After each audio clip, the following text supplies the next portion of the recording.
너무 잘 됐네요. 저는 며느리 서연에게 말했습니다. 그때 서연은 자기 집 식구 25명이 우리 집에서 크리스마스를 보내러 올 거라고 발표했죠. 저는 휴가를 갈 거예요. 당신들이 알아서 요리하고 알아서 청소하세요. 저는 당신들의 하녀가 아니니까요. 서연의 얼굴은 순간 새하얗게 질렸습니다. 마치 유령이라도 본 것처럼요. 하지만 서연이 모르는 사실은, 진짜 놀라움은 이제 막 시작될 참이었다는 모르는 사실은. 제 이름은 민지. 올해 60살입니다. 지난 5년간 저는 제 집에서 하녀 취급을 받았습니다. 이 모든 것은 제 아들 지훈이 그 여자와 결혼하면서부터 시작되었습니다. 첫날부터 서연은 저를 자기 전용 하녀로 여겼죠. 민지 씨, 커피 좀 타주세요. 민지 씨, 이거 좀 치워주세요. 민지 씨, 제 손님들 식사 좀 준비해 주세요. 그리고 저는 바보처럼 늘 서연의 요구에 응했습니다. 저는 그렇게 해야 가정이 화목하게 유지될 거라고 순진하게 믿었죠. 하지만 저는 이미 한계에 다다랐습니다. 그 12월의 화요일, 서연은 평소처럼 제 부엌으로 들어왔습니다. 노크도 없이 제가 가장 싫어하는 가식적인 미소를 얼굴에 띈 채였죠. 지훈의 돈으로 샀을 게 분명한 터무니없이 비싼 빨간 원피스를 입고 있었습니다.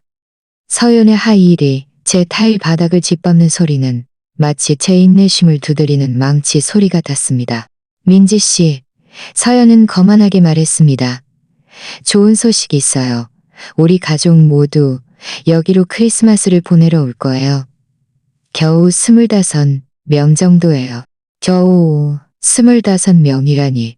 마치 제가 요리하고 청소하는 기계라도 되는 양, 그렇게 적은 숫자라는 듯 말하는군요. 저는 서연이 눈에 악의적인 빛을 번뜩이며 자신의 거창한 계획을 계속 설명하는 것을 지켜봤습니다. 서연은 제 부엌 의자에 앉아 다리를 꼬고는 쇼핑 목록을 읊듯이 사람들의 이름을 부르기 시작했습니다. 제가 이미 예진 사촌 동생, 미영 사촌, 그리고 동우 형부, 태준 삼촌께 다 말씀드렸어요. 모두 올 거예요. 제 조카들과 먼 친척들, 그리고 예진의 아이들도요. 완벽한 크리스마스가 될 거예요. 서연은 일부러 잠시 말을 멈추고는 제가 늘 그랬듯이 당황하는 모습을 기다렸습니다. 물론 이 모든 건 민지 씨가 책임져야죠. 음식, 청소, 서빙까지요. 서연의 말은 제 뺨을 때리는 것 같았습니다. 저는 서연의 친구들을 위해 저녁 식사를 준비했지만 서연이 공을 독차지했던 모든 순간들을 떠올렸습니다. 서연이 파티를 끝낸 후 제가 잔해를 치우고 서연은 해가 중천에 뜰 때까지 잠을 잤던 모든 순간들을요. 제 집에서 제가 투명 인간처럼 지냈던 모든 순간들을요. 칠면조는 적어도 3마리가 필요할 거예요. 서연은 제 침묵을 무시하고 계속 말했습니다. 그리고 민지 씨가 만드는 그 정말 맛있는 초콜릿 디저트도요. 그리고 집 전체를 장식해야 해요. 인스타 사진에 완벽하게 나오길 바라요. 서연은 제가 평소처럼 순종적으로 네, 서연 씨라고 말해주기를 기다렸습니다. 하지만 이번에는 달랐습니다. 이번에는 제 안에 무언가가 완전히 부서져 버렸습니다. 저는 서연의 눈을 똑바로 쳐다보고 저 자신도 놀랄 만큼 침착한 목소리로 말했습니다. 너무 잘 됐네요. 저는 반복했습니다. 서연의 얼굴에 굳어가는 미소를 보면서요. 당신들에게는 완벽한 크리스마스가 되겠네요. 왜냐하면 저는 여기 없을 테니까요. 이어진 침묵은 귀청이 터질 듯 했습니다. 서연은 몇 번이나 눈을 깜빡였습니다. 마치 제 말을 제대로 듣지 못한 것처럼요. 서연의 입은 살짝 벌어졌지만 아무 소리도 내지 못했습니다. 서연의 하이힐 소리가 갑자기 멈췄습니다. 여기 없을 거라니 무슨 말이에요? 서연은 마침내 이 말을 겨우 짜냈습니다. 목소리가 미세하게 떨렸습니다. 서연은 의자에서 몸을 똑바로 세웠지만 그 완벽했던 자세는 무너지기 시작했습니다. 들리는 그대로예요. 저는 휴가를 갈 거예요. 당신들이 직접 요리하고, 직접 청소하고, 직접 손님을 대접하세요. 저는 당신들의 하녀가 아니니까요. 저는 서연의 얼굴에서 완전히 핏기가 가시는 것을 봤습니다. 서연의 손이 미세하게 떨리기 시작했습니다. 서연이 들고 있던 커피잔이 접시 위에서 달그락거렸습니다. 5년 만에 처음으로 서연은 할 말을 잃었습니다. 하지만, 민지 씨. 서연은 말을 더듬었습니다. 제가 이미 모두에게 오라고 했어요. 모든 게 계획되어 있었다고요. 이러시면 안 돼요. 당연히 이럴 수 있어요. 여긴 제 집이니까요. 이 단어는 부엌에서 폭탄처럼 터졌습니다. 서연은 멍하니 서서 얼굴이 충격에서 분노로 변했습니다. 서연은 벌떡 일어섰고 하이힐이 다시 바닥을 두드렸지만 이번에는 절망감이 실려 있었습니다. 이건 너무 불합리해요. 지훈 씨가 허락하지 않을 거예요. 지훈이 어떻게 생각하든 상관없어요. 하지만 저는 이미 결정했어요. 이번엔 제가 주도할 거예요. 하지만 서연이 모르는 사실은, 그든 누구도 모르는 사실은 제 결정이 일시적인 충동이 아니었다는 겁니다. 저는 몇 달 동안 이 일을 계획해왔습니다. 저에게는 그럴 만한 이유가 있었고 이 이유들은 곧 그들 모두를 할 말을 잃게 만들 겁니다. 서연의 표정은 몇 초 만에 충격에서 경로로 변했습니다. 서연의 뺨은 새빨갛게 달아올랐고 눈은 공격할 준비가 된 뱀처럼 가늘어졌습니다. 서연은 저에게 다가와 제 개인 공간을 침범했습니다. 서연이 저를 위협하고 싶을 때마다 늘 그랬듯이요. 있잖아요, 민지 씨. 저는 당신이 이기적인 사람이라는 걸 진작부터 알고 있었지만 이건 정말 너무하네요. 서연의 목소리는 도끼로 가득 찼고 모든 단어에 경멸이 담겨 있었습니다. 우리 가족이 멀리서, 어떤 사람들은 심지어 다른 나라에서까지 오는데 당신은 그들의 크리스마스를 한순간의 변덕 때문에 망칠 작정이에요? 불합리해. 5년간의 학대, 모욕, 감정적 착취를 서연은 불합리하다고 부르는군요. 저는 가슴 속에서 분노가 치밀어 오르는 것을 느꼈지만 침착함을 유지했습니다. 오랫동안 희생자로 지내면서 저는 감정을 조절하는 법을 배웠습니다. 그건 제 알 바가 아니에요. 저는 서연을 더욱 당황하게 만드는 차분한 어조로 대답했습니다. 25명을 제 집에 초대하기 전에 저에게 먼저 물어봤어야죠. 여긴 우리 집이에요. 서연은 완전히 우아함을 잃고 소리쳤습니다. 지훈 씨는 당신 아들이고 이 집은 언젠가 우리 것이 될 거잖아요. 그렇군요. 늘 공중에 떠다녔지만 입 밖으로 나오지 않았던 진심이었습니다. 서연은 저를 가족으로 생각한 적이 없었습니다. 서연은 저를 단지 제가 제 노력과 희생으로 일궈놓은 모든 것을 상속받기 전의 일시적인 장애물로만 여겼던 겁니다. 흥미로운 관점이네요. 저는 중얼거렸습니다. 서연이 실수로 비밀을 누설했다는 것을 깨닫고 눈동자가 공포로 커지는 것을 보면서요. 정말 흥미롭군요. 바로 그때 저는 현관문 열쇠 소리를 들었습니다. 지훈이 퇴근하고 돌아온 겁니다. 서연은 아빠에게 달려가 고자질하는 어린 소녀처럼 지훈에게 달려갔습니다. 서연의 하이힐은 다급하고 절망적으로 바닥을 두드렸습니다. 지훈 씨, 엄마가 미쳤어요. 엄마가 크리스마스에 아무것도 안 도와주겠대요. 휴가를 가서 우리랑 우리 가족을 내버려 두겠대요. 저는 거실에서 들려오는 그들의 희미한 소리를 들었습니다. 서연은 빠르고 날카롭고 과장된 어조로 말했고 지훈은 뭔가 불평하듯 대답했지만 저는 정확히 들을 수 없었습니다. 몇 분 후 그들의 발소리가 부엌으로 향했습니다. 제 아들은 사무실 근무 후 구겨진 양복을 입고 문간에 나타났습니다. 얼굴에는 피곤함이 역력했지만 분명히 불쾌해 보였습니다. 서연은 그림자처럼 지훈의 뒤를 따랐고 팔짱을 낀 채 의기양양한 표정을 짓고 있었습니다. 분명 지훈이 저를 꾸짖어 줄 거라고 기대하는 눈치였습니다. 어머니. 지훈은 결혼 후 터득한 그 거만한 어조로 입을 열었습니다. 서연 씨가 어머니 결정을 말했는데 너무 유난 떠는 거 아니세요? 유난 떤다고요? 제 친아들이 제가 자기 아내의 하녀 노릇을 거부했다고 해서 저에게 유난 떤다고 말하는군요. 저는 차갑고 단단한 무언가가 뱃속으로 가라앉는 것을 느꼈습니다. 몇 달 동안 자라왔던 무언가가 마침내 이 순간 결정화되었습니다. 아니, 지훈아, 나는 유난 떠는 게 아니야. 나는 분명하게 말하는 거야. 하지만 이건 크리스마스잖아요. 가족이 모이는 시간이고요. 서연 씨가 이미 모든 사람을 초대했으니 취소할 수 없어요. 취소하라고 한 적 없어.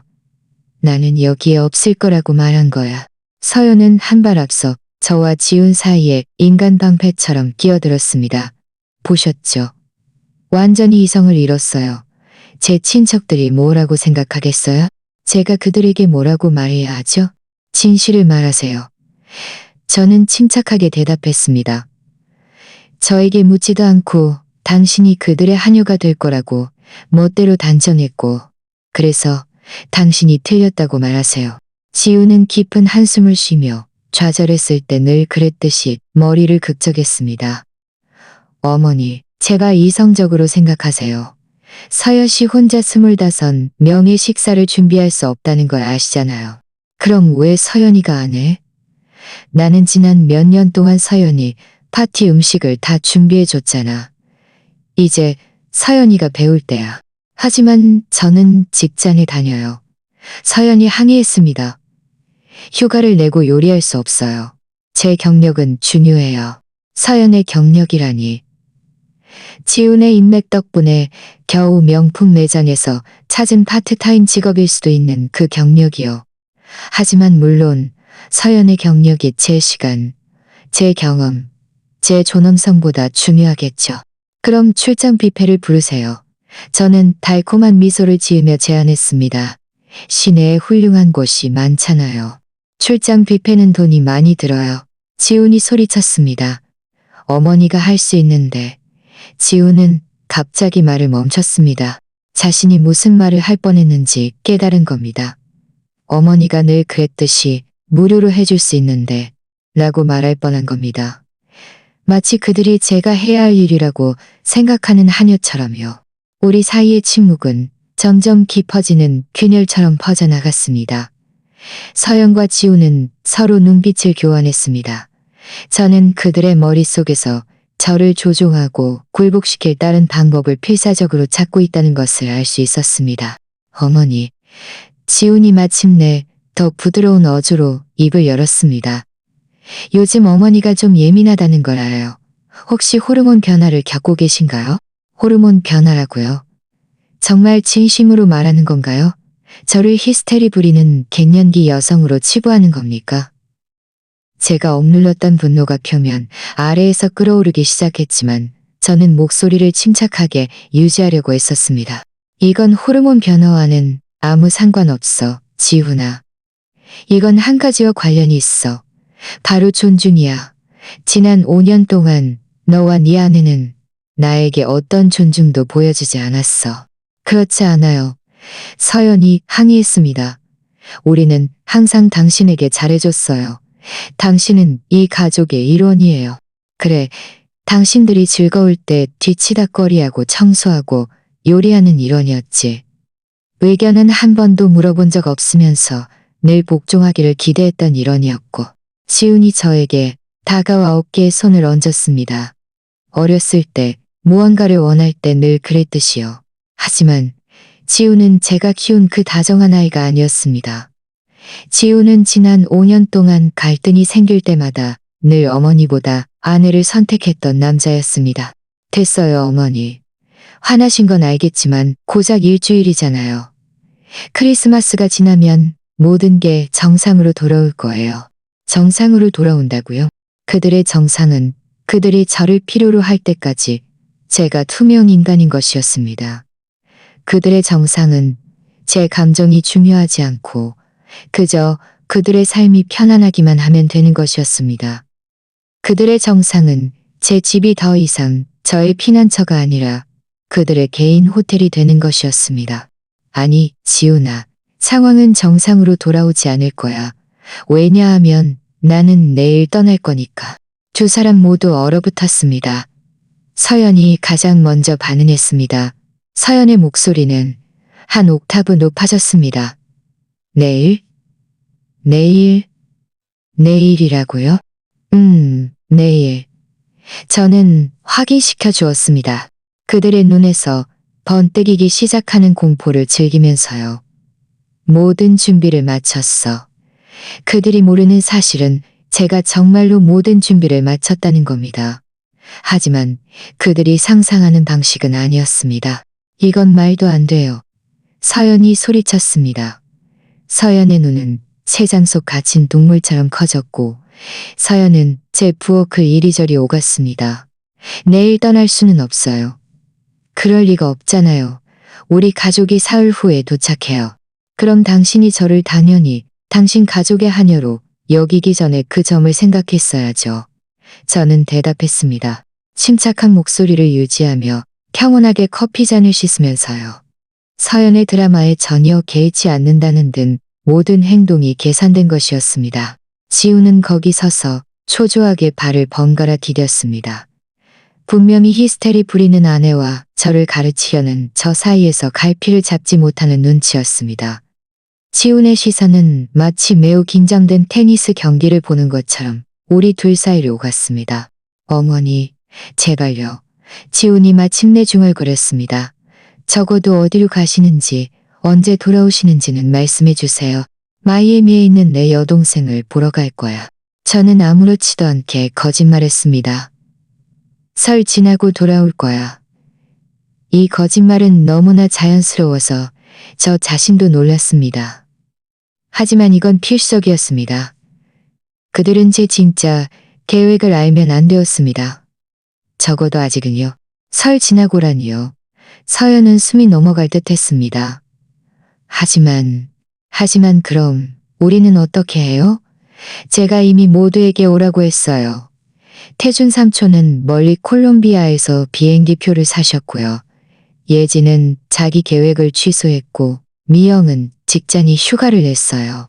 그건 당신들 문제지 내 문제가 아니야. 저는 서연의 얼굴에서 분노가 절망으로 바뀌기 시작하는 것을 봤습니다. 서연의 잘 다듬어진 손톱이 대리석 조리대를 꽉 움켜쥐어 하얗게 변했습니다. 민지 씨. 서연의 목소리가 갑자기 변했습니다. 달콤하고 조종적인 어조로요. 있잖아요. 저는 항상 당신을 제 두 번째 엄마처럼 생각했어요. 당신은 저에게, 우리에게 정말 소중해요. 이러시면 안 돼요. 또 시작이군요. 전술이 바뀌었습니다. 분노에서 감정적 착취로요. 이런 수법은 예전에도 많이 봤지만 더 이상 저에게는 통하지 않았습니다. 당신이 정말 나를 엄마처럼 생각했다면 나를 하녀처럼 대하지 않았을 거야. 저는 당신을 하녀처럼 대하지 않았어요. 저는 그저 당신이 가족을 위해 요리하는 것을 즐기는 줄 알았어요. 당신이 필요하다는 느낌을 좋아하는 줄 알았다고요. 필요하다는 단어는 단도처럼 저를 찔렀습니다. 5년 동안 저는 필요하다는 것이 평화를 유지하고 아들의 삶에서 제 자리를 확보하는 방법이라고 믿었습니다. 하지만 이제 저는 깨달았습니다. 필요하다는 것은 제 집에서 저를 그림자로 만들 뿐이라는 것을요. 있잖아요, 서연 씨. 당신 말이 맞아요. 저는 필요하다는 느낌을 좋아해요. 그래서 이렇게 오랜 세월 만에 처음으로 저는 저 자신의 필요를 위해 행동할 거예요. 지훈이 다시 끼어들었습니다. 얼굴의 모든 주름이 좌절감을 드러냈습니다. 어머니, 이건 불공평해요. 저희가 25명을 대접할 출장 뷔페를 부를 돈이 없다는 걸 아시잖아요. 새 아파트 계약금 때문에 저희 저축이 다 바닥났다고요. 새 아파트라니. 이건 처음 듣는 소식이었습니다. 저는 눈을 가늘게 뜨고 이 정보를 소화했습니다. 그들은 언제부터 이사를 계획했던 걸까요? 왜 저에게 아무 말도 하지 않았을까요? 새 아파트라니. 저는 물었습니다. 제 목소리에는 위험한 호기심이 담겨 있었습니다. 서연과 지우는 죄책감 어린 눈빛을 교환했습니다. 비밀로 했어야 할 것을 막 누설했을 때 보이는 그런 눈빛이었습니다. 지훈이 말하기 시작했습니다. 시선은 자기 신발을 향했습니다. 명절 지나고 말씀드리려고 했어요. 시내에 아주 좋은 곳을 찾았어요. 방 3개의 바다 전망이 있고 건물 안에 헬스장도 있어요. 비싸겠네요. 저는 머릿속이 빠르게 돌아가는 와중에도 중립적인 어조를 유지하며 말했습니다. 네. 하지만 투자할 가치가 있어요. 그리고 걱정 마세요. 여기서 너무 멀리 이사 가지 않을 거예요. 차로 한 30분 정도 거리요. 30분이라니.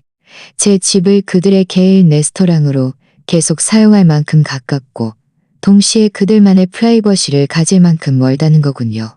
얼마나 편리한가요? 그럼 돈은 어떻게 마련할 생각인데요? 저는 물었습니다. 마음속으로는 이미 답을 알고 있었지만요. 서연의 얼굴이 갑자기 밝아졌습니다. 마치 모든 문제의 완벽한 해결책을 찾은 것처럼요. 그래서 이번 크리스마스가 그렇게 중요한 거예요. 태준 삼촌은 인상이 좋으면 아주 관대하세요. 동우 형부는 부동산 업계에 인맥이 많으시고요.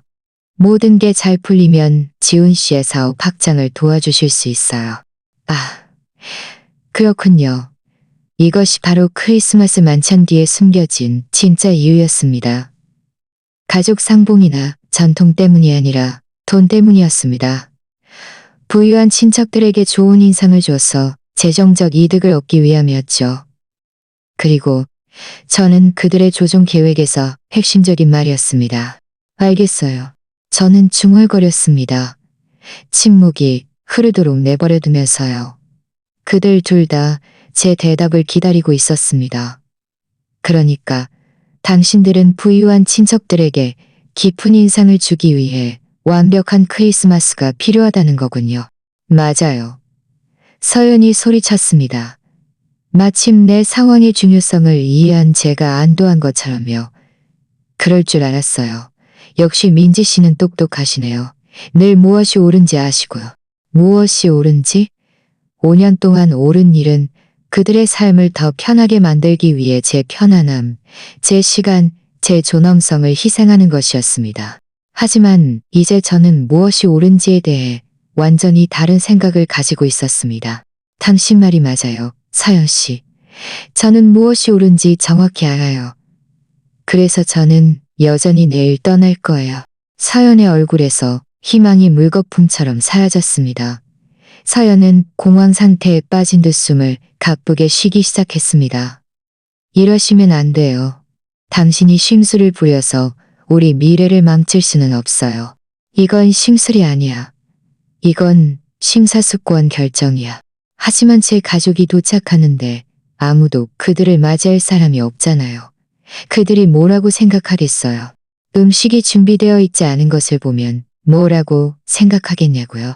그들은 자기 조카 며느리가 그들을 초대했지만 손님을 제대로 대접할 능력이 없다고 생각할 거예요. 그리고 그들의 생각이 맞고요. 지훈이 더 가까이 다가왔습니다. 이제 지훈의 절망은 분명했습니다. 어머니, 제발요. 정말 휴가가 필요하시면 설 지나고라도 연기할 수 있어요. 어디든 원하시는 곳으로 얼마든지 가세요. 저희가 여행 경비, 호텔비, 모든 걸 다 대드릴게요. 여행 경비를 대준다고요? 무슨 돈으로요? 저는 생각했습니다. 새 아파트 계약금 때문에 저축이 다 바닥났다고 방금 말하지 않았던가요? 하지만 그건 중요하지 않았습니다. 그들의 제안은 지난 5년 동안 제가 들어왔던 것이었습니다. 유혹적이었지만 저는 이미 결심했습니다. 이건 감정적 착취예요. 서연이 폭발했습니다. 그 달콤한 가면이 마침내 완전히 벗겨졌습니다. 당신은 우리의 상황을 이용해서 우리를 조종하고 있어요. 감정적 착취라는 단어는 무심한 고백처럼 공중에 떠돌았습니다. 왜냐하면 제가 그들의 무료하녀 노릇을 거부하는 것이 착취라면 그들은 지난 5년 동안 무엇을 했던 걸까요? 감정적 착취가 뭔지 알아. 서연 씨, 당신이 친구들을 위해 요리하고 싶지 않을 때마다 나를 죄책감에 시달리게 한 게 감정적 착취야. 당신이 파티 잔해를 치우는 걸 거부했을 때 좋은 아내는 항상 가정을 최우선으로 생각한다고 말한 게 감정적 착취야. 내가 은퇴해서 정식으로 할 일이 없으니 내 계획은 중요하지 않다고 단정한 게 감정적 착취라고. 모든 문장이 치명적인 총알 같았습니다. 저는 그들 둘 다 모든 비난에 조금씩 움츠러드는 것을 봤습니다. 왜냐하면 그들은 그것이 사실이라는 것을 알고 있었으니까요. 모든 것이 사실이었습니다. 그건 달라요. 서연이 말을 더듬었지만 서연의 목소리는 이미 이전의 모든 힘을 잃었습니다. 당신 말이 맞아. 달라. 왜냐하면 당신들이 한 짓은 훨씬 더 나빴으니까. 당신들은 내 관대함을 수년 동안 당연하게 여겼어. 부엌에는 팽팽한 침묵이 흘렀습니다. 저는 벽시계의 낮은 똑딱거리는 소리, 냉장고의 윙윙거리는 소리, 그리고 서연의 가쁜 숨소리를 들을 수 있었습니다. 하지만 제가 가장 분명하게 들은 것은 다가오는 저 자신의 자유의 소리였습니다. 왜냐하면 내일 모든 것이 바뀔 것이고 그들은 얼마나 바뀔지 전혀 모르고 있었으니까요. 그날 밤 서연과 지훈이 거실에서 절망적으로 속삭일 때 저는 제 방에 틀어박혀 노트북을 꺼냈습니다. 제 계획의 두 번째 단계를 시행할 때였습니다. 이 계획은 몇 달 동안 구상되어 왔습니다. 제가 사랑하는 며느리에 대한 제 견해를 완전히 바꿔놓은 한 가지 사실을 발견했을 때부터요. 석 달 전 제가 바보처럼 지훈의 서재를 정리하다가 지훈의 서류 더미 속에서 잊혀진 파일 폴더를 발견했습니다. 은행 거래 내역서, 인쇄된 이메일, 법률 문서로 가득 찬 폴더였습니다. 처음에는 업무 서류인 줄 알았습니다. 하지만 한 가지가 제 눈길을 끌었습니다. 서연의 이름이 제가 이해할 수 없는 거래 내역에서 계속해서 나타나는 것이었습니다. 그날 밤 그들이 모두 잠든 후 제가 발견한 사실은 소름 끼쳤습니다. 서연은 그들이 가지고 있지 않은 돈을 쓰고 있었습니다.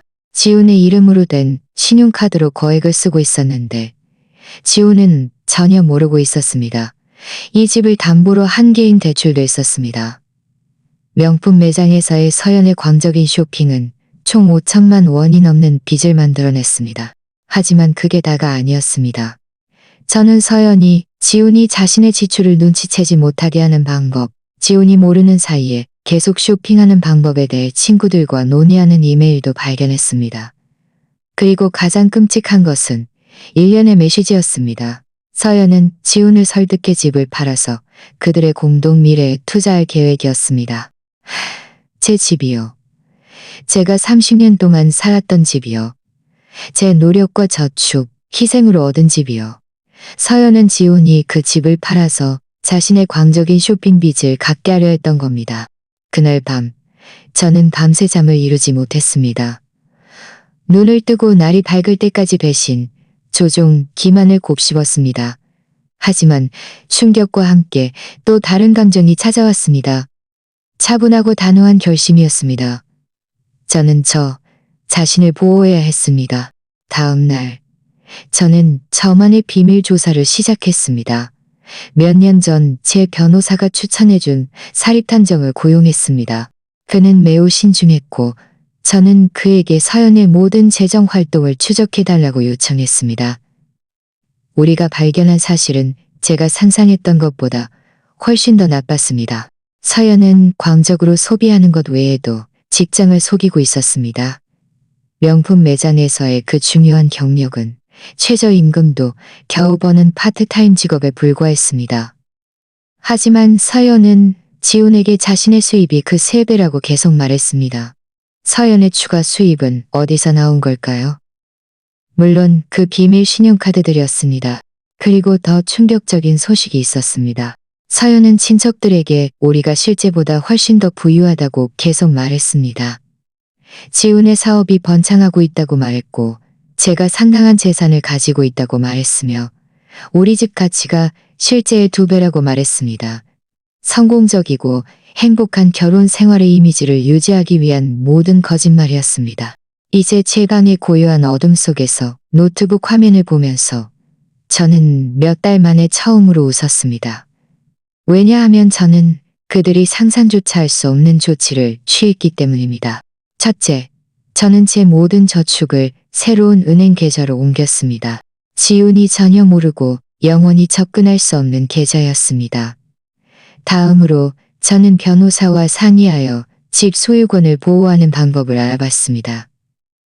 그 결과 아무도 저에게 집을 팔도록 강요할 수 없도록 보장하는 많은 효과적인 법적 방법이 있다는 것을 알게 되었습니다. 하지만 제 가장 강력한 한 수는 서연의 가족에게 직접 연락하는 것이었습니다. 모든 사람이 아니라 정말 중요한 몇몇에게요. 멀리 떨어진 나라에서 온 성공한 사업가인 태준 삼촌, 부동산 중개업자인 동우 형부, 그리고 금융업에 종사하며 가족 내에서 흠잡을 데 없는 흉판을 가진 예진 사촌에게요. 저는 그들에게 매우 정중한 이메일을 보냈습니다. 저를 서연의 걱정스러운 시어머니라고 소개하고 젊은 부부의 미묘한 재정 상황에 대해 우려하고 있으며 어떻게 도움을 줄 수 있을지 조언을 구하고 싶다고 말했습니다. 답장은 빠르게 왔습니다. 태준 삼촌은 서연의 실제 상황에 대해 기만당한 것에 대해 매우 분노했습니다. 동우 형부는 즉시 모든 재정 지원 계획을 취소했습니다. 예진은 여동생의 삶을 직접 정리하러 오겠다고 위협했습니다. 하지만 가장 좋은 점은 그들 중 누구도 아직 서연에게 말하지 않았다는 겁니다. 그들은 크리스마스 가족 모임에게 직접 대면했던 주인도 이제 크리스마스 가족 모임에서 서연에게 직접 대면할 때를 기다리고 있었습니다. 이제 그들이 기대했던 주인도 제 핸드폰이 울렸습니다. 태준 삼촌의 문자였습니다. 민지 씨, 보내주신 서류를 검토한 결과 저와 제 가족은 하루 일찍 도착하기로 결정했습니다. 축하 행사에 앞서 서연과 중요한 이야기를 나누고 싶습니다. 23일 오전 괜찮으신가요? 23일 오전은 제가 짐을 싸서 마이애미로 떠날 거짓말을 할 때였습니다. 완벽한 우연이었죠. 저는 재빨리 답장했습니다. 네, 태준 삼촌. 기꺼이 모실게요. 하지만 그날 제가 멀리 떠나야 해서 서연과 지훈이 삼촌 일행을 맞이할 거예요. 태준 삼촌의 답장은 몇 초 만에 왔습니다. 잘 됐네요. 저희에게 딱 필요한 겁니다. 저는 노트북을 닫고 침대에 누워 어둠 속에서 미소 지었습니다. 5년 동안 저는 침묵하는 시어머니, 무려 한이었습니다. 하지만 이 시간 동안 저는 시댁 식구들이 어떻게 돌아가는지 관찰하고 배우고 이해했습니다. 서연은 자신이 똑똑하고 조종적이며 교활하다고 생각했습니다. 하지만 서연은 자신이 똑똑하고 조종적이며 교활하다고 생각했습니다. 하지만 서연은 자신 뒤치다꺼리를 하는 늙은 여자를 심각하게 과소평가했습니다. 내일 아침 서연이 아직 잠들어 있을 때 저는 짐을 쌀 겁니다. 그들에게 말한 대로 마이애미가 아니라 제가 진정으로 갈 곳은 1시간 거리에 있는 고급 호텔입니다. 저는 그곳의 바다 전망 스위트룸을 2주 동안 예약했습니다. 그곳에서 저는 서연이 세운 거짓말의 왕국이 무너지는 것을 일요일에서 관람할 겁니다. 서연의 가족이, 서연의 사족이 서연의 사기 행각을 어떻게 폭로하는지 지켜볼 겁니다. 지훈이 마침내 자신이 결혼한 여자를 어떻게 보게 되는지 지켜볼 겁니다. 서연의 자신이 결혼한 여자를 어떻게 보게 되는지 지켜볼 겁니다. 그리고 가장 좋은 점은 제가 손가락 하나 까딱할 필요가 없다는 겁니다. 서연은 수년간의 거짓말과 기만으로 스스로 무덤을 팠습니다. 저는 그저 서연의 손에서 서연의 가족에게 어디를 봐야 할지 알려준 것뿐입니다. 밖에서는 거실의 논쟁이 마침내 끝나는 소리가 들렸습니다. 계단을 오가는 발소리, 문 닫는 소리, 집은 해결되지 않은 갈등의 팽팽한 침묵으로 가득 찼습니다. 하지만 그날 밤 저는 깊은 잠에 들었습니다. 5년 만에 처음으로 정의는 지연될지언정 결코 부정될 수는 없다는 미소를 지으며 잠이 들었습니다. 아침 6시 자유의 노래처럼 알람이 울렸습니다. 몇 년 만에 처음으로 활기찬 기분으로 일어났습니다. 저는 여유롭게 샤워를 하고 짐을 싸기 시작했습니다. 옷 한 벌 한 벌을 접을 때마다 독립을 향한 한 걸음을 내디뎠습니다. 물건 하나하나를 정리할 때마다 더 이상 누구의 하녀도 아니라는 무언의 선언을 하는 것이었습니다. 서연과 지우는 아직 잠들어 있었습니다. 제가 여행 가방을 아래층으로 끌고 갈 때 복도 끝에서 들려오는 그들의 깊은 숨소리를 들을 수 있었습니다. 저는 부엌 식탁 위에 집 예비 열쇠와 함께 쪽지를 남겼습니다. 짧고 간결한 쪽지였습니다. 여행 일정을 앞당기기로 결정했습니다. 집은 당신들에게 맡길게요. 완벽한 크리스마스 보내세요. 민지. 제가 쪽지에 언급하지 않은 것은 제가 떠나기 전에 추가적인 준비를 했다는 겁니다. 예를 들어 저는 식료품 저장실과 냉장고를 완전히 비워두었습니다. 결국 그들이 25명을 대접하려면 음식 구매에 대한 책임을 배워야 할 테니까요. 저는 또한 제 모든 좋은 식기, 예쁜 식탁보, 그리고 크리스마스 장식품을 제 방에 잠가두었습니다. 그들이 부유한 친척들에게 좋은 인상을 주고 싶다면 직접 물품을 조달해야 할 겁니다. 하지만 제 마지막 비책은 주 2회 청소 서비스를 취소한 것이었습니다. 이 서비스는 제가 수년간 돈을 지불했지만 서연은 늘 집이 늘 티 없이 깨끗한 것을 자신의 공으로 돌렸습니다. 오늘부터 서연은 집을 티 없이 깨끗하게 유지하는 것이 실제로 무엇을 의미하는지 직접 경험하게 될 겁니다. 택시는 오전 7시 정각에 도착했습니다. 운전사가 제 짐을 차에 싣는 동안 저는 30년 동안 살았던 제 집의 마지막으로 시선을 던졌습니다. 이 집은 한때 저의 피난처였고 그 후에는 저의 감옥이었으며 이제 다시 저의 요새가 될 겁니다.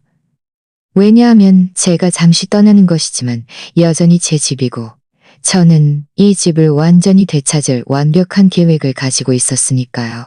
제가 묵는 호텔은 제가 강제로 가정부 역할을 하던 시절 꿈꿔왔던 곳이었습니다. 넓은 바다 전망 스위트룸, 24시간 룸서비스, 그리고 가장 중요한 것은 절대적인 고요함이었습니다. 부엌에서 저에게 소리치는 사람도 없고 제가 갓 내린 커피를 내오기를 기다리는 사람도 없고 제 시간이 가치 없다고 당연하게 여기는 사람도 없었습니다. 저는 모든 것을 철저히 계산했습니다. 서연이 주말에는 항상 오전 10시까지 잠든다는 것을 알고 있었습니다. 그때쯤이면 저는 이미 제 스위트룸에 자리를 잡고 직접 준비할 필요 없는 아침 식사를 즐기며 방해받지 않고 아침 뉴스를 보고 있을 겁니다. 제 핸드폰은 오전 10시 47분에 울리기 시작했습니다. 예상대로 지훈이었습니다. 어머니, 어디세요? 쪽지는 봤는데 왜 일정을 앞당기신 거예요? 지훈의 목소리는 혼란스러웠지만 아직은 여유로웠습니다. 아마 식료품 저장실이 비어있고 주말 아침 식사를 준비해줄 사람이 아무도 없다는 것을 방금 발견했을 겁니다. 좋은 아침, 지훈아. 더 이상 미룰 필요가 없다고 결정했어. 너희는 준비할 일이 많고 나는 쉬고 싶거든. 하지만 어머니 너무 갑작스럽잖아요. 사연 씨도요. 아주 의기소침해 있어요. 의기소침하다니. 정말 완곡한 표현이군요. 서연은 완전히 겁에 질려 있었습니다. 자신이 정말로 자기 인생에 대한 책임을 져야 한다는 것을 깨달은 겁니다. 서연이는 아주 잘 해낼 거라고 믿어. 결국 서연이는 아주 유능한 여자니까. 전화 반대편은 한참 동안 조용했습니다. 배경에서 들려오는 소리를 들을 수 있었습니다. 서연이 히스테리적인 어조로 말하는 소리였습니다. 적어도 어디에 계신지는 알려주실 수 없나요? 비상시에 대비해서요. 나는 안전하고 아주 좋은 곳에 있어. 너희는 그것만 알면 돼. 어머니, 제발요. 화나신 건 알지만 이건 너무 극단적이에요. 서연 씨 가족이 이틀 후에 도착하는데 저희는 어떻게 해야 할지 모르겠어요. 지훈아, 저는 단호하게 말을 끊었습니다. 너는 32살이고 서연이는 29살이야. 너희는 온전한 성인이고 60살 노인에게 의존하지 않고도 너희 문제를 해결할 수 있을 거라고 확신해. 또다시 침묵이 흘렀습니다. 이번에는 더 길게 말이죠. 알겠어요. 지훈이 마침내 한숨을 쉬었습니다. 하지만 괜찮으실 거라고 약속해 주세요. 그리고 언제 돌아오실 거예요? 내가 준비되면 돌아갈 거야. 즐거운 크리스마스 보내렴. 저는 지훈이 계속 매달리기 전에 전화를 끊었습니다. 저는 즉시 핸드폰을 무음으로 설정했습니다. 다음 몇 시간 동안 절망적인 전화와 문자가 빗발칠 것이라는 것을 알고 있었습니다. 하지만 저는 이 평화를 얻기 위해 5년을 기다렸습니다. 그들이 그것을 망치도록 내버려두지 않을 겁니다. 제 스위트룸 창문 밖으로 저는 끝없이 펼쳐진 바다를 볼 수 있었습니다. 파도가 부드럽게 해변을 때렸습니다. 최면적이고 평화로웠습니다. 이렇게 오랜 세월 만에 처음으로 제 머릿속에는 할 일 목록도 준비할 식사도 치울 식탁도 없었습니다. 오직 현재와 제가 막 얻은 자유만이 있었습니다. 저는 룸서비스를 불러 점심 식사를 주문했습니다. 프렌치 랍스터 구이. 서연이 우리 집에서 강요했던 절약 기준에 따르면 너무 사치스러워서 저 자신을 위해서는 결코 만들지 않았을 요리였습니다. 식사는 우아한 웨이터가 아름다운 도자기에 담아 가져왔고 작은 꽃병에는 신선한 장미 한 송이가 꽂혀 있었습니다. 제가 천천히 음식을 맛보는 동안 제 핸드폰은 무음 알림으로 계속 깜빡였습니다. 저는 우리 집에서 커져가는 절망감을 상상할 수 있었습니다. 그들은 마침내 자신들이 직접 식료품을 사고 메뉴를 계획하고 집을 청소해야 한다는 것을 깨닫는 중이었습니다. 그리고 이 모든 것을 그들이 믿었던 가정부 없이 말이죠. 하지만 진짜 쇼는 이제부터였습니다. 왜냐하면 내일 아침이 바로 제가 계산했던 시간이었으니까요. 서연의 가족이 도착하기 시작할 겁니다. 그들은 서연이 약속했던 완벽한 크리스마스를 찾지 못할 겁니다. 대신 그들은 수년간 거짓말 속에서 살아온 여자의 진짜 벌거벗은 현실을 발견하게 될 겁니다. 오후 3시 저는 마침내 제 메시지를 확인했습니다. 지훈에게서 온 부재중 전화 17통, 서연에게서 온 31통, 그리고 혼란, 간청, 분노에 이르는 수많은 문자 메시지들이 있었습니다. 하지만 제가 정말 관심 있는 것은 태준 삼촌이 정오에 보낸 문자였습니다. 민지 씨, 저와 제 가족은 내일 오전 8시 청각에 도착할 예정입니다. 직접 만나 뵙고 서연과 계획했던 대화를 나누기를 매우 기대합니다. 환대에 감사드립니다. 태준 삼촌이 내일 오전 8시에 그들이 받게 될 유일한 환대가 서연이 왜 집이 비어 있는지, 왜 음식이 준비되어 있지 않은지, 그리고 왜 그가 말했던 관대한 시어머니가 신비롭게 사라졌는지 설명해야 하는 상황이라는 것을 알았다면 어땠을까요? 저는 태준 삼촌에게 답장했습니다. 유감스럽게도 갑작스러운 집안일로 인해 일정을 앞당겨야 했습니다. 서연과 지훈이 손님들을 기꺼이 맞이할 겁니다. 많은 이야기를 나누실 것이라고 믿습니다. 태준 삼촌의 답장은 즉시 왔습니다. 완전히 이해합니다. 사실 그렇게 되는 것이 더 낫습니다. 어떤 대화는 사적으로 진행하는 것이 가장 좋으니까요. 사적으로 진행한다고요. 바로 그들이 필요로 하는 것이었습니다. 수년간 거짓말을 해온 여자와 마침내 그녀의 재정 사기의 진실을 알게 된 가족 사이의 사적인 대화요. 그날 오후 저는 호텔 스파에서 마사지를 받으며 내일 아침에 펼쳐질 광경을 상상했습니다. 서연과 지훈이 당원해서 깨어나 마지막 순간에 슈퍼마켓으로 달려가 약속했던 따뜻한 환대의 환상을 필사적으로 만들려고 노력하는 모습. 그리고 8시 정각 초인종이 울리고 샘을 치르러 온 가족이 도착하는 모습. 마사지사가 5년 동안 제 어깨에 쌓였던 긴장들을 풀어줄 때 저는 웃음을 참을 수 없었습니다. 그 긴장들이 마침내 서연의 거짓말처럼 하나씩 풀리기 시작하는 것이었습니다. 23일, 하늘은 맑았지만 제 핸드폰은 전화로 폭주했습니다. 저는 깊은 잠이 들었지만 오전 6시 만에 첫 전화의 잠에서 깼습니다. 저는 받지 않았습니다. 6시 45분에는 서연, 그리고 다시 지훈, 또다시 서연이었습니다. 이 절망적인 순환은 제가 생각하는 것보다 더 우스꽝스러웠습니다. 스위트룸 발코니에서 연어 에그 베네딕트 아침 식사를 여유롭게 먹는 동안 저는 쌓여있는 음성 메시지를 확인하기로 결정했습니다. 첫 번째는 지훈이었습니다. 분명히 운전 중 급하게 남긴 메시지였습니다. 어머니, 제발 전화 좀 받으세요. 서연 씨가 무너질 지경이에요. 저희는 25명에게 무슨 아침 식사를 준비해야 할지 모르겠어요. 슈퍼마켓은 8시에 열고 그들은 8시에 도착해요. 저희는 도움이 절실해요. 제발 전화 좀 주세요. 두 번째는 서연이었습니다. 서연의 목소리는 완전히 무너진 듯 했습니다. 민지 씨, 제가 화나게 했다는 걸 알아요. 그리고 왜 그런지도 이해해요. 하지만 제발 가족 앞에서 저를 망신시키지 마세요. 그들은 멀리서 왔어요. 태준 삼촌은 멀리 콜롬비아에서 오셨고 예지는 중요한 계획을 취소했어요. 저는 그렇게 많은 사람들을 위해 요리할 수 없어요. 어디서부터 시작해야 할지 모르겠어요. 약속할게요. 나중에 모든 걸 제대로 이야기해서 해결할게요. 흥미롭군요. 5년 만에 처음으로 서연이 저를 필요로 한다는 것을 인정했습니다. 처음으로 이것은 요청으로 위장한 명령이 아니라 진정한 간청이었습니다. 하지만 이미 너무 늦었습니다. 세 번째 메시지는 더욱 기가 막혔습니다. 또다시 서연이었지만 이번에는 울고 있었습니다. 민지 씨, 제가 방금 식료품 저장실과 냉장고를 봤는데 텅 비어 있어요. 왜 아무것도 없어요? 제가 가족들에게 뭘 먹여야 하죠? 그 좋은 식기들은요?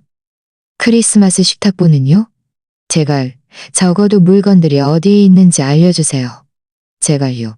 그것만이라도 알려주세요. 네, 서연은 마침내 깨달은 겁니다. 집을 유지하려면 계획, 노력, 그리고 진짜 돈이 필요하다는 것을요. 서연은 마침내 음식이 마법처럼 냉장고에 나타나지 않고 식탁이 저절로 차려지지 않으며 장식품이 마법으로 설치되지 않는다는 것을 둔하게나마 이해한 겁니다. 하지만 제가 정말 기대했던 메시지는 오전 7시 15분에 왔습니다. 모르는 목소리였지만 매우 권위적이었습니다. 민지 씨, 저는 태준입니다. 서연의 삼촌이죠. 저희는 공항에 일찍 도착해서 바로 댁으로 가기로 결정했습니다. 15분 후에 도착할 예정입니다.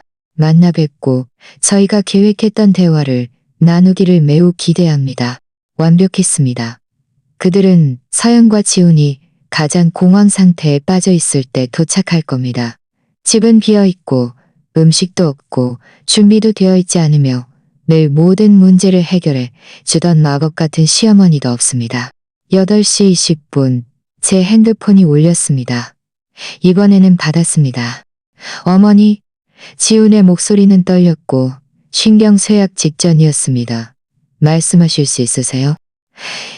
좋은 아침, 지훈아. 물론 말할 수 있지. 너희 아침은 어땠어? 어머니, 제가 이러지 마세요.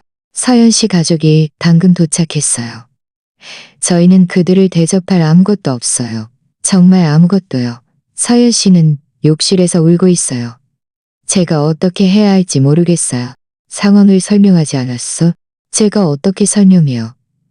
저희가 가장 필요로 할 때 어머니가 휴가를 가기로 결정했다고 설명해야 해요. 그들이 가장 필요로 할 때요?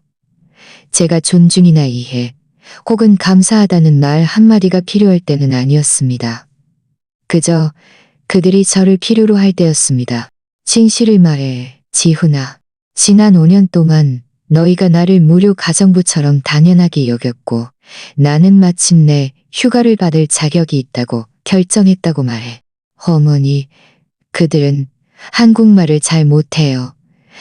제가 이렇게 복잡한 상황을 설명할 수 없어요. 그럼 통역사를 찾거나 더 잘 소통하는 법을 배워. 나는 네가 해결할 거라고 믿어. 배경에서 들려오는 소리를 들을 수 있었습니다. 공황과 혼란이 섞인 여러 대화, 소리였습니다.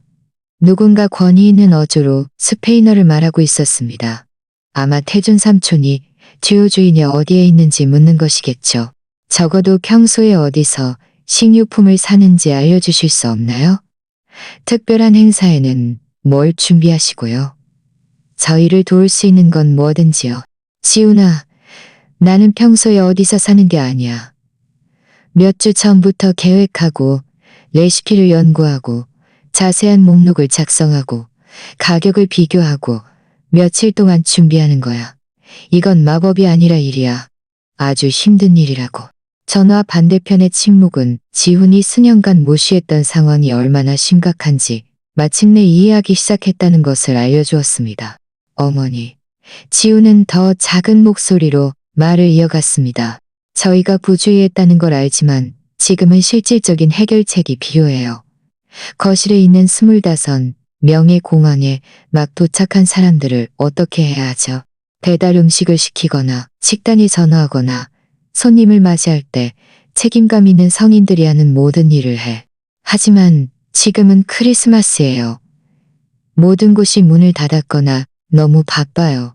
식당은 다 예약이 꽉 찼고요. 그럼 25명을 초대하면서 모든 것을 책임질 사람에게 묻지도 않고 초대하기 전에 그 점을 생각했어야죠. 바로 그때 저는 배경에서 새로운 목소리가 매우 진지한 스페인어로 말하는 것을 분명히 들었습니다. 분명히 태준 삼촌이 상황에 대한 설명을 요구하는 것이었습니다. 어머니, 서연 씨 삼촌이 통화하고 싶어 하세요. 그가 여기서 무슨 일이 벌어지고 있는지 이해해야 한다고 말해요. 나는 기꺼이 그와 이야기하겠지만 나는 휴가 중이야. 서연이가 그에게 모든 것을 완벽하게 설명할 수 있다고 말해. 결국 서연이가 이 모임을 주최했으니까 제발 5분만이라도요. 그는 너무 혼란스러워하고 좀 불쾌해요. 그가 이 문제를 해결하는데 도움을 줄 수 있을 것 같아요. 도움을 준다고요. 또다시 모든 것이 그들을 돕기 위함이었습니다. 제가 무엇을 필요로 하는지, 제가 무엇을 받을 자격이 있는지, 혹은 그들이 수년간 저를 어떻게 대했는지에 대한 것은 결코 아니었습니다. 지훈아, 잘 들어. 5년 동안 네가 필요할 때마다 나는 늘 그 자리에 있었어. 서연이가 누구에게 깊은 인상을 주고 싶을 때마다 내가 일을 했지. 오늘은 5년 만에 처음으로 너희가 너희 문제를 스스로 해결해야 하는 날이야. 그리고 그건 내 책임이 아니야. 하지만 그들은 제 가족이에요. 지우는 마침내 냉정을 잃고 소리쳤습니다. 어머니가 제 손자를 망칠 거예요. 그의 손자요? 물론이죠. 이제 감정적 착취로 넘어가는군요. 하지만 지훈의 논리에는 문제가 있었습니다. 어떤 손자요? 지훈아, 어떤 손자? 이 질문은 폭탄처럼 떨어졌습니다. 전화 반대편에는 길고 긴장된 침묵이 흘렀습니다. 미래의 서연 씨와 제가. 문제가 바로 여기에 있었습니다. 모든 것이 미래의 계획, 모호한 약속, 가능성에 기반한 기대였습니다. 하지만 아무도 제가 지금 무엇을 필요로 하는지는 고려하지 않았습니다. 바로 그 순간 저는 태준 삼촌이 영어로 말하는 목소리를 분명히 들었습니다. 분명히 지훈에게 하는 말이었습니다. 젊은이, 당신들은 도대체 어떤 가족 구조를 가지고 있는 건지 명확히 해야겠군요. 이 집의 여주인은 어디에 있습니까? 당신들을 초대한 그 할머니는 어디에 있습니까? 이 집의 여주인이요? 그들을 초대한 그 할머니요. 분명히 태준 삼촌은 서연과의 대화에서 제가 이 모임을 주최하는 여주인, 주요 호스트, 가족 전통을 책임지는 사람이라는 겁니다. 그리고 이제 그 사람이 없으니 2명의 혼란스러운 성인이 마침내 그들 자신의 결정의 결과를 마주해야 할 때였습니다. 어머니, 제발요. 적어도 그에게 말 한마디라도 해주세요. 이게 오해라고 설명해주세요. 아무런 오해도 없어, 지훈아. 단지 너희가 수년간 외면해온 현실이 있을 뿐이야. 그리고 그 현실은 상호 존중 없이는 기능하는 가정이 될 수 없다는 거야. 저는 전화를 끊었습니다. 이번에는 핸드폰을 완전히 껐습니다. 제 계획의 다음 단계를 실행할 때였습니다. 핸드폰을 끈 후 저는 호텔 비즈니스 센터로 갔습니다. 제 계획 중 가장 기발한 부분을 실행할 때였습니다. 몇 달 동안 이 일을 준비했고 이제 실행하기에 완벽한 시기였습니다. 저는 컴퓨터 앞에 앉아 이메일을 열었습니다. 서연의 가족에게서 온 몇 통의 새 이메일이 있었는데 모두 지난 2시간 안에 도착한 것이었습니다. 첫 번째는 금융에 능통한 예진 사촌에게서 온 것이었습니다. 친애하는 민지 씨, 방금 댁에 도착했는데 상황이 상당히 혼란스럽습니다. 서연은 비상사태로 인해 떠나셨다고 말했지만 왜 집이 비어있는 것처럼 보이는지, 음식도 없고 크리스마스 준비도 되어 있지 않은지, 그리고 솔직히 서연의 태도가 매우 이상한지 이해할 수 없습니다. 전화 통화 가능할까요? 두 번째 이메일은 태준 삼촌에게서 온 것이었습니다. 태준 삼촌의 어조는 훨씬 더 진지했습니다. 민지 씨, 비상사태로 인해 멀리 떠나셔야 했던 것은 존중합니다. 하지만 이 집에서 도대체 무슨 일이 벌어지고 있는지 이해해야겠습니다. 서연은 약속했던 음식이 어디에 있는지, 왜 크리스마스 장식이 없는지, 심지어 왜 당신이 여기 없을 것이라는 것을 몰랐는지 합리적으로 설명할 수 없습니다. 이는 그가 우리에게 묘사했던 가족 상황과 전혀 일치하지 않습니다. 긴급히 연락 부탁드립니다. 완벽했습니다. 이것이 바로 제가 기다리던 균열이었습니다. 저는 이 두 이메일에 정성껏 작성한 메시지로 답장했습니다. 친애하는 태준 삼촌과 예진, 혼란을 드려 죄송합니다. 이메일로는 논의하기 어려운 몇 가지 상황으로 인해 일정을 앞당길 수밖에 없었습니다. 그러나 여러분이 크리스마스 계획을 계속하기 전에 서연과 지훈의 실제 상황을 이해하는 것이 중요하다고 생각합니다. 제가 이전에 보내드린 서류는 재정 현실의 일부만을 반영합니다. 서연을 정말 돕고 싶으시다면 그의 소비 습관과 가족 지원에 대한 비현실적인 기대에 대해 솔직하게 이야기해 보시기를 권합니다. 진심으로, 민지. 저는 이메일을 보낸 다음 기다렸습니다. 오래 기다리지 않았습니다. 20분 후, 제 호텔 전화가 울렸습니다. 프런트 데스크 직원이었습니다. 손님, 장거리 전화입니다. 태준 씨라는 분이 급한 일이라고 하십니다. 연결해 드릴까요? 태준 삼촌의 목소리는 긴장되어 있었지만 절제되어 있었습니다. 민지 씨, 전화 받아주셔서 감사합니다. 제 조카 딸에 대해 몇 가지 직접적인 질문을 드려야겠습니다. 물론이죠, 태준 삼촌. 기꺼이 듣겠습니다. 먼저, 서연이 지난 5년 동안 당신에게 모든 가족 모임의 식사 준비와 청소를 요구해 왔습니까? 네. 당신들이 오거나 서연이 손님을 맞이할 때마다 제가 모든 것을 책임졌습니다. 그럼 그가 우리에게 그 정교한 저녁 식사와 완벽한 행사들을 자신이 주최했다고 말했을 때 그가 주최한 것이었습니까? 아니면 당신이 주최한 것이었습니까? 제가 처음부터 끝까지 계획했습니다. 서연은 그저 공을 가로챘을 뿐입니다. 전화 반대편은 한참 동안 조용했습니다. 배경에서 태준 삼촌이 누군가와 스페인어로 논쟁하는 소리가 들렸습니다. 두 번째 질문입니다. 당신이 보내주신 재정 명세서는 사실입니까? 천만에요. 제가 제 아들의 개인 파일에서 직접 얻은 것입니다. 그럼 서연은 당신이 그의 빚을 발견했다는 것을 알고 있습니까? 아니요. 오늘까지도 그는 제가 그의 비밀 지출이나 과장된 수입을 알고 있다는 것을 몰랐습니다. 알겠습니다. 태준 삼촌의 목소리는 차갑고 단호했습니다. 그리고 마지막 질문입니다. 왜 하필 지금 떠나십니까? 제가 지쳤기 때문입니다. 제 집에서 하녀 취급을 받는 것에 지쳤습니다. 서연은 제가 25명을 위해 요리할 것이라고 당연하게 여겼고 심지어 제가 시간이 있는지 혹은 기꺼이 할 의향이 있는지 묻지도 않았습니다. 이어서 길고 긴장된 침묵이 흘렀습니다. 마침내 태준 삼촌은 실망과 억눌린 분노가 가득한 목소리로 말했습니다. 민지 씨, 저희 가족은 당신에게 사과해야 합니다. 서연은 수년간 저희에게 거짓말을 했습니다. 그는 우리에게 부유한 가족의 거짓 이미지를 묘사했고 자신은 그 완벽한 주최자라고 했습니다.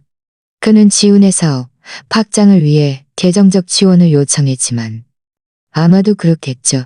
그리고 저희는 바보처럼 그가 책임감 있고 성공적이라고 믿었기 때문에 도움을 제공할 준비가 되어 있었습니다.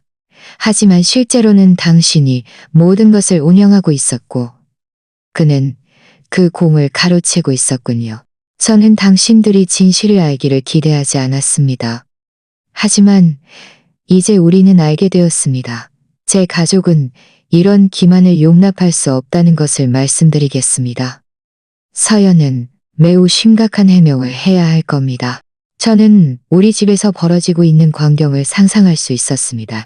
절망적인 서연이 음식이 없는 이유, 집이 엉망진창인 이유, 그리고 자신이 초대한 가족을 위해 요리하지 않을 이유를 설명하려고 애쓰는 모습. 그리고 이제 가장 중요한 것은 자신의 모든 재정 비밀을 알고 있는 삼촌을 마주해야 한다는 겁니다. 태준 삼촌, 제가 제안해도 될까요? 말씀하세요. 저는 서연이 자신의 결정에 대한 자연스러운 결과를 마주하게 하는 것이 그에게 도움이 될 것이라고 생각합니다. 그는 늘 다른 사람이 문제를 해결해주는 특권층의 거품 속에서 살아왔습니다. 아마 이제는 진정한 독립을 배울 때가 된 것 같습니다. 전적으로 동의합니다. 사실 제가 그에게 그의 관점을 완전히 바꿀 소식이 있습니다. 어떤 소식인지 여쭤봐도 될까요? 그가 가족에게 기대했던 남편의 사업을 지원하기 위한 이른바 재정적 자원은 그가 재정적으로 책임감 있고 투명하다는 것을 증명할 수 있는지에 전적으로 달려 있습니다. 이 서류들과 현재 상황을 본 후 제가 확신할 수 있는 것은 어떤 지원도 없을 것이라는 겁니다.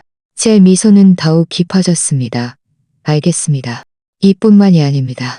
그들을 부동산에서 도우려 했던 동호 형부도 매우 불쾌해하고 있습니다.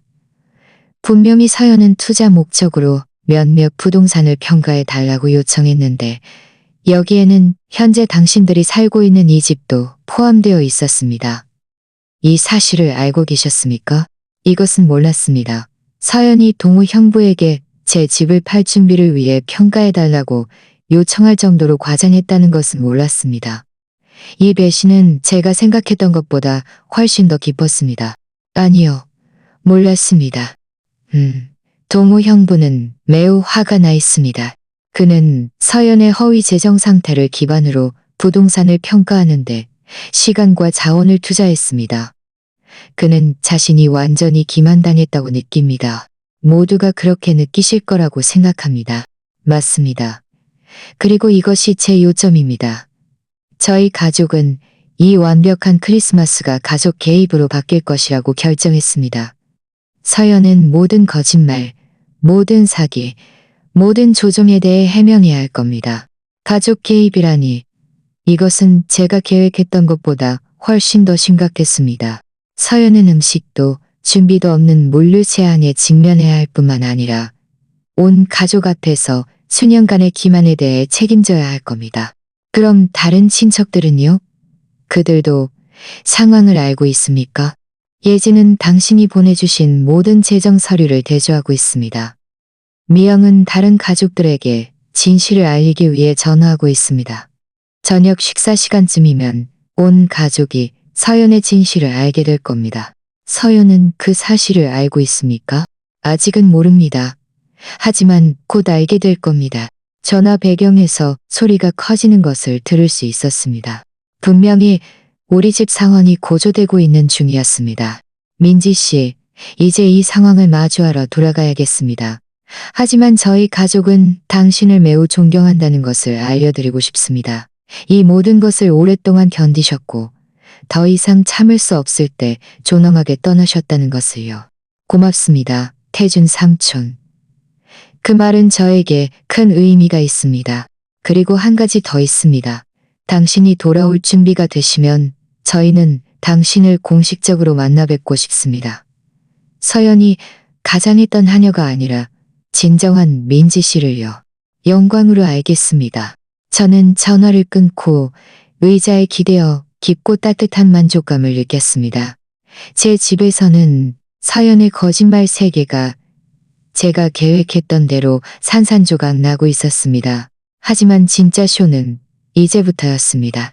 그날 오후, 저는 제 걸작이 어떻게 펼쳐지고 있는지 직접 확인하러 갈 때라고 결정했습니다. 저는 눈에 띄지 않는 전용 차량 서비스를 불러 저를 우리 동네 주변으로 한 바퀴 돌게 했습니다. 물론 개입하기 위함이 아니라 제가 수년간 소리 없이 계획했던 결과를 안전한 거리에서 관찰하기 위함이었습니다. 우리 동네에 도착했을 때 눈앞의 광경은 제 가장 낙관적인 예상마저 뛰어넘었습니다. 제 차도에는 렌터카 3대가 주차되어 있었습니다. 서연의 가족 차라는 것을 알아봤습니다. 하지만 제 눈길을 사로잡은 것은 현관문 앞에 흩어져 있는 여러 개의 슈퍼마켓 쇼핑백이었습니다. 분명히 어떤 위기 속에서 벌어진 것이었습니다. 여기서 세워주세요. 저는 운전사에게 말했습니다. 하지만 그들이 우리를 볼 수 없는 곳에 머물러 주세요. 제 최적의 위치에서 저는 거실 창문 뒤로 사람들이 미친 듯이 움직이는 그림자를 볼 수 있었습니다. 때때로 누군가 뒷마당으로 달려나가 과장된 몸짓으로 전화 통화를 했습니다. 이것은 마치 실시간 드라마를 보는 것 같았지만 그것보다 1000배는 더 만족스러웠습니다. 왜냐하면 저는 모든 등장인물들이 곧 발견하게 될 비밀을 알고 있었으니까요. 제 핸드폰이 울렸습니다. 모르는 번호에서 온 문자 메시지였습니다. 민지 씨, 시간 되실 때 전화 주실 수 있나요? 추가 서류에 대해 여쭤볼 것이 있습니다. 예진입니다. 저는 즉시 예진에게 전화했습니다. 예진은 첫 벨소리에 받았습니다. 예진의 목소리는 긴장되고 전문적이었습니다. 민지 씨, 전화 주셔서 감사합니다. 제가 제 동생의 재정 상황을 보고 있는데 상황이 저희가 생각했던 것보다 더 나쁩니다. 어떻게 말이죠? 방금 제가 발견한 사실은 서연이 지훈 씨의 이름과 신용 정보를 이용해서 지훈 씨가 모르는 사이에 계좌를 개설했다는 겁니다. 이건 신분 도용에 해당할 수 있습니다. 이것은 몰랐습니다. 저는 비밀 신용카드만 발견했지만 서연이 제 아들의 신분을 도용하는 지경에 이르렀다는 것은 몰랐습니다. 지훈이는 알고 있습니까? 저희가 1시간 전에 그에게 말했습니다. 그는 매우 격렬하게 반응했습니다. 저는 자신의 재정에 늘 꼼꼼했던 제 아들이 아내가 자신의 신용과 재정 평판을 훼손하고 있다는 것을 전혀 모른 채 발견했을 때의 상황을 상상할 수 있었습니다. 그는 그 소식을 어떻게 받아들였습니까? 솔직히 그는 겁에 질린 것 같았습니다. 계속해서 이건 오해일 거라고 서연은 절대 고의로 이런 짓을 할 리 없다고 말했습니다. 하지만 서류는 거짓말을 하지 않죠. 네, 서류는 거짓말을 하지 않죠. 민지 씨, 민감한 질문을 하나 드려야겠습니다. 서연이 저희 가족에게 당신이 그를 유언장의 수혜자로 고려하고 있다고 말했던 것을 알고 계셨습니까? 이 질문은 번개처럼 저를 강타했습니다. 뭐라고요? 네, 서연은 당신이 자신을 매우 아끼고 집과 대부분의 저축을 자신에게 남겨줄 생각이라고 저희에게 말했습니다. 그는 이것을 담보로 삼아 돈을 빌렸습니다. 이 배신은 제가 생각했던 것보다 훨씬 더 깊었습니다. 서연은 현재 재정 상황에 대해 거짓말을 했을 뿐만 아니라 심지어 제 죽음과 제 유산을 이용하여 신용을 얻기까지 했습니다. 예진아, 제가 확신할 수 있는 것은 그건 완전히 거짓말이라는 거야. 내 유언장에는 서연의 몫이 한 푼도 없어. 저도 그럴 거라고 생각했지만 그는 이 이야기를 이용해서 가족 중 일부 채권자들을 설득하여 자신에게 돈을 빌려주는 것이 안전한 투자라고 믿게 했습니다. 가족 중 채권자요? 네, 저희에게는 미국에 사는 몇몇 사촌들이 있는데 그는 이른바 미래 상속권을 담보로 그들에게 2천만 원이 넘는 돈을 빌렸습니다. 2천만 원이요? 제가 죽은 후의 유산으로 담보 잡힌 빚이라니 이건 너무나 뒤틀리고 너무나 계산적이고 너무나 악의적이었습니다. 저는 한동안 말을 할 수 없었습니다. 그들은 이제 진실을 알고 있습니까? 제가 그들에게 설명하는 중입니다. 그들이 매우 불쾌해한다는 것을 상상하실 수 있을 겁니다. 우리가 통화하는 배경에서 들려오는 소리를 들을 수 있었습니다. 분명히 우리 집의 대립이 격화되고 있는 중이었습니다. 예진아, 한 가지 물어봐야겠어. 서연은 이런 폭로에 대해 어떻게 반응하고 있어? 전화 반대편은 한참 동안 조용했습니다. 그는 완전히 부인하고 있습니다. 계속해서 이건 오해라고, 서류가 잘못 해석된 거라고, 그리고 당신이 크리스마스 계획에서 제외된 것에 대한 보복으로 이러는 거라고 주장하고 있습니다. 물론이죠. 자신이 거짓말하고 조종했다는 철저한 증거에 직면해서도 서연은 여전히 희생자 행세를 하려 하는군요. 그럼 집안의 다른 사람들은요? 그들은 어떻게 생각하고 있습니까? 아주 나쁩니다. 정말 나쁩니다. 태준 삼촌은 완전히 잘못된 정보에 기반하여 지훈 씨의 이른바 사업에 투자할 계획이었기 때문에 매우 화가 나 있습니다. 미영은 서연이 묘사했던 그 부유하고 안정적인 가족에 가까이 살기 위해 당신들 근처로 이사할 계획이었기 때문에 화가 나 있습니다. 동우 형부는 부동산 평가에 대해 자신이 완전히 기만당했다고 느낍니다. 그럼 크리스마스는요? 축하 계획은 어떻게 되었습니까? 예진이 쓴웃음을 지었습니다. 무슨 크리스마스요?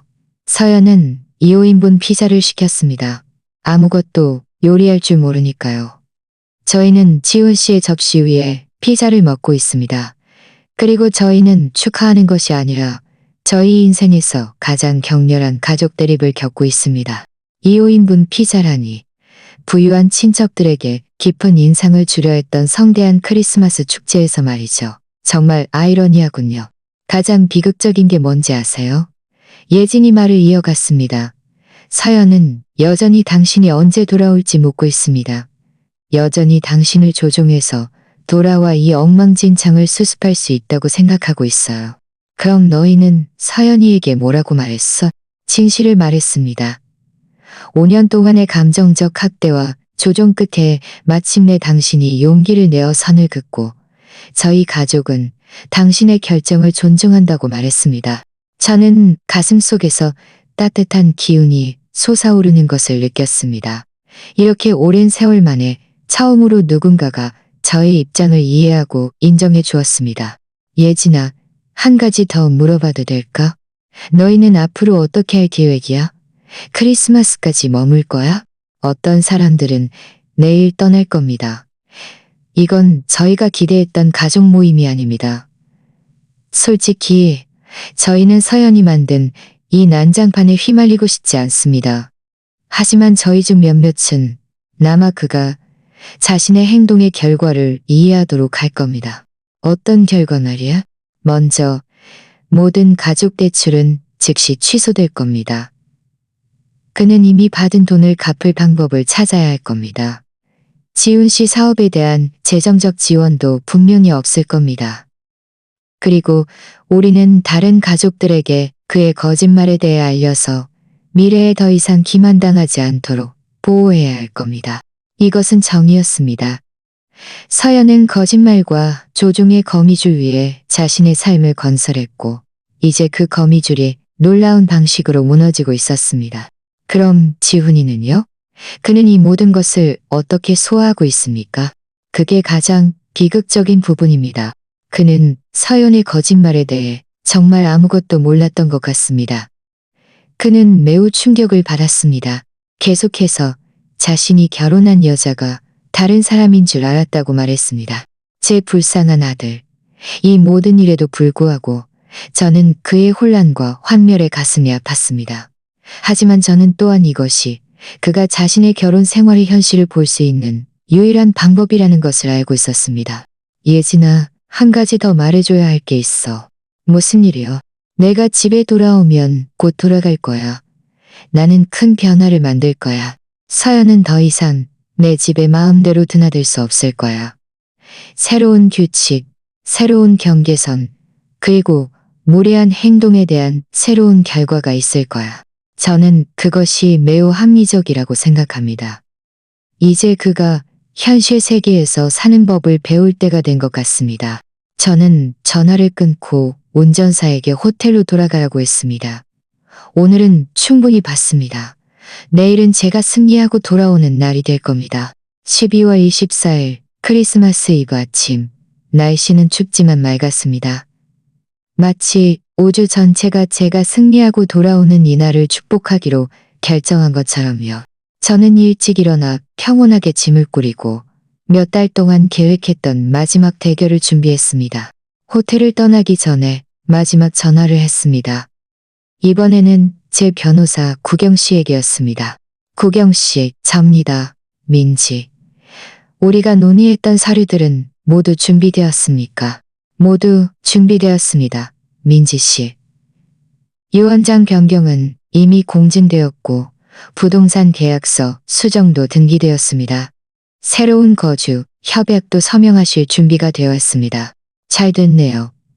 1시간 후에 제 집에서 뵙겠습니다. 크리스마스 이브에 정말 이 일을 하실 겁니까? 구경 씨, 이것보다 더 완벽한 시기는 없습니다. 이제 제 가족이 감사의 진정한 의미를 배울 때입니다. 택시는 오전 10시 정각에 제 집 문 앞에 저를 내려주었습니다. 그 렌터카들은 아직 거기에 있었지만 이제 공기 중에는 다른 에너지가 있었습니다. 더 이상 광기가 아니라 폭풍 전의 고요함처럼 모든 사람들이 알고 있는 더 팽팽한 긴장감이었습니다. 저는 열쇠로 문을 열었고 이어진 침묵은 귀청이 터질 듯 했습니다. 저는 부엌에서 희미하게 들려오는 말소리를 들을 수 있었지만 제 하이힐 소리가 현관의 대리석 바닥에 울려 퍼지자 소리가 갑자기 멈췄습니다. 민지 씨? 지훈의 목소리는 믿을 수 없다는 듯 심지어 한 줄기 희망을 담고 있었습니다. 네, 돌아왔어. 발소리가 사방에서 저에게 달려왔습니다. 가장 먼저 나타난 것은 지훈이었습니다. 깊은 다크서클과 흐트러진 머리를 하고 있었는데 분명히 며칠 동안 제대로 잠을 자지 못한 듯 했습니다. 지훈의 뒤를 이어 서연이 나타났습니다. 하지만 이 서연은 제가 본 적 없는 서연이었습니다. 화장기 없는 얼굴에 구겨진 옷, 붉게 부어오른 눈을 하고 있었습니다. 어머니. 지훈이 다가와 저를 안으려는 듯 했지만 제 표정을 보고는 갑자기 멈췄습니다. 하느님 감사합니다. 돌아오셨군요. 저희가 이야기 좀 해야겠어요. 물론 우리가 이야기해야지. 하지만 우리 둘만은 아니야. 바로 그때 서연의 가족이 나타났습니다. 태준 삼촌은 위험 있는 모습과 진지한 표정을 하고 있었고 예지는 서류 뭉치를 손에 들고 있었으며 미영과 동우 형부는 깊은 실망감을 얼굴에 드러내고 있었습니다. 민재 씨, 태준 삼촌이 다가와 정중하게 손을 내밀었습니다. 마침내 만나 뵙게 되어 영광입니다. 이런 상황에서 만나 뵙게 되어 죄송합니다. 영광으로 알겠습니다. 태준 삼촌. 걱정 마세요. 이런 상황도 결국 진실이죠. 진실은 극적인 방식으로 등장해야 할 때 아이는 법이니까요. 서연은 마침내 목소리를 되찾았지만 그 목소리는 부서지고 절망적으로 들렸습니다. 민지 씨, 제발요. 저희가 이 오해를 해면해야 해요. 제 가족이 서류 때문에 혼란스러워하고 있어요. 분명히 오해는 없었어, 서연아. 단지 사실이 있을 뿐이야. 그리고 이제 모든 사람들이 모든 사실을 알게 될 거야. 바로 그때 초인종이 울렸습니다. 제 변호사 구경 씨였습니다. 정시에 도착한 겁니다. 잘 됐네요. 딱 맞춰왔군. 저는 중얼거리고 문으로 걸어갔습니다. 구경 씨, 와주셔서 감사합니다. 우리 모두가 수년간 미뤄왔던 이 대화를 나눌 준비가 된 것 같습니다. 구경 씨는 서류 가방을 들고 들어왔습니다. 크리스마스 이브임에도 불구하고 단정하게 차려입고 있었습니다. 그의 등장은 즉시 반의 분위기를 바꾸었고 법적이고 공식적인 무게감을 더하여 모든 사람들의 자세를 꼿꼿하게 만들었습니다. 좋은 아침입니다. 구경 씨는 전문적으로 인사했습니다. 저는 민지 씨의 변호사 구경입니다. 가족 및 재정 문제가 명확해져야 한다고 이해하고 있습니다. 서연의 얼굴은 더욱 창백해졌습니다. 왜 변호사가 여기에 있는 거죠? 5년 동안의 감정적 학대, 재정적 조종, 그리고 완전한 무례함 끝에 저는 법적 보호가 필요하다고 결정했기 때문입니다. 저는 차갑고 냉담하게 대답했습니다. 법적 보호요? 지훈의 목소리는 정말 혼란스러워 보였습니다. 네가 미래에 내 죽음을 대출 담보로 사용하려는 것을 막기 위한 법적 보호. 서연이가 자신의 광적인 쇼핑 빚을 갚기 위해 내 집을 팔라고 너를 설득할 계획을 막기 위한 법적 보호. 서연이가 네 신용 정보를 무단으로 사용하는 것을 막기 위한 법적 보호. 계속해야 할까? 이어서 죽음과 같은 침묵이 흘렀습니다. 서연은 소파에 주저앉았습니다. 마침내 자신의 거짓말 세계가 완전히 무너졌다는 것을 깨달은 겁니다. 구경 씨가 서류 가방을 열었습니다. 민지 씨, 새로운 소식들을 읽어드리겠습니다. 첫째, 유언장 변경입니다. 민지 씨는 유언장을 수정하여 이 집의 소유권이 민지 씨 사망 후에도 명확한 도미 없이 판매되거나 담보 잡힐 수 없도록 보장했습니다. 집은 가족 신탁으로 이전될 것이며 이 신탁은 지훈 씨의 이익을 보호하지만 어떤 재정적 투기도 금지합니다. 서연은 소리 없이 울기 시작했습니다. 지훈은 충격을 받은 듯 했지만 동시에 처음으로 진정한 수치심을 드러냈습니다. 둘째, 새로운 거주 조건입니다. 서연 씨는 더 이상 이 부동산에 자유롭게 취입할 권리가 없습니다. 모든 방문은 사전에 조율되어야 하며 민지 씨의 승인을 받아야 합니다. 이게 도대체 무슨 의미예요? 지훈이 떨리는 목소리로 물었습니다. 그 의미는 네 아내가 더 이상 내 집에 마음대로 들어와 내 음식과 내 시간에 대해 이래라 저래라 하거나 나를 자기 가정부로 당연하게 여길 수 없다는 거야. 저는 몰랐어요. 너는 몰랐다고? 5년 동안 너희가 손님을 맞이할 때마다 내가 모든 일을 하고 서연이는 공을 가로채고 있었다는 것을 한 번도 눈치채지 못했단 말이야? 왜 네 아내가 요리도 청소도 하지 않으면서 항상 자신이 얼마나 완벽한 주인인지 자랑하는지 한 번도 의아해하지 않았어? 지훈은 고개를 숙였습니다. 마침내 수년간의 고의적인 무시를 마주한 겁니다. 태준 삼촌이 서연에게 다가갔습니다. 태준 삼촌의 목소리에는 아버지 같은 실망감이 가득했습니다. 서연아, 우리 가족은 너의 거짓말에 기반하여 너에게 기회와 신뢰, 그리고 지원을 주었다. 너는 우리를 의도치 않게 존경받을 가치가 있는 여인을 무시하는 공범으로 만들었다. 삼촌, 저는 절대, 너는 절대 뭘, 네 수입에 대해 거짓말을 하지 않았다고? 지훈의 이름으로 대출을 받지 않았다고? 네가 가지지도 않은 상속권을 약속하지 않았다고? 네 시어머니를 하녀처럼 대하지 않았다고? 서연은 할 말을 잃었습니다. 5년 만에 처음으로 서연에게는 조종할 수단도, 변명도, 화제를 돌릴 말도 없었습니다. 그리고 한 가지 더 있어. 저는 서연을 똑바로 쳐다보며 말을 이어갔습니다. 너는 내 상속권에 대한 거짓말로 빌린 돈 한 푼까지 갚아야 할 거야. 너는 네가 속인 모든 가족에게 직접 사과해야 할 거야. 그리고 너는 네가 내 희생으로 쌓아 올린 환상 속에서 사는 대신 네 진짜 능력 범위 안에서 분수에 맞게 사는 법을 배워야 할 거야. 그가 그렇게 하지 않으면요? 예진이 물었습니다. 그는 신분 도용과 사기성 신용 취득에 대한 법적 결과를 마주하게 될 겁니다. 구경 씨는 서류 가방을 닫았습니다. 서류들은 모두 준비되었고 준비되시면 서명하실 수 있습니다. 저는 거실에 모인 가족들을 향했습니다. 5년 동안 저는 가정을 화목하게 유지할 수 있다고 생각하며 제 존엄성을 희생했습니다. 하지만 저는 중요한 것을 배웠습니다. 존중과 조종 위에 세워진 가정은 가정이 아니라는 것을요. 그것은 관련된 모든 사람에게 해를 끼치는 독성 구조입니다. 저는 특히 지훈을 보았습니다. 아들아, 사랑한다. 하지만 너는 어떤 남자가 될지 결정해야 해. 자기 어머니가 학대가는 것을 허용하는 남자? 아니면 가정에서 존중과 정직함을 옹호하는 남자? 마지막으로 저는 서연을 보았습니다. 그리고 너는 자기 행동의 결과를 마주하는 성인이 될지 아니면 계속해서 다른 사람이 네가 만든 엉망진창을 수습해 주기를 기대하는 오만한 어린 소녀로 남을지 결정해야 해. 시계는 크리스마스 이브 정오를 가리켰습니다. 밖에서는 다른 가족들이 진정한 사랑과 상호 존중이 가득한 축하 행사를 준비하고 있었습니다.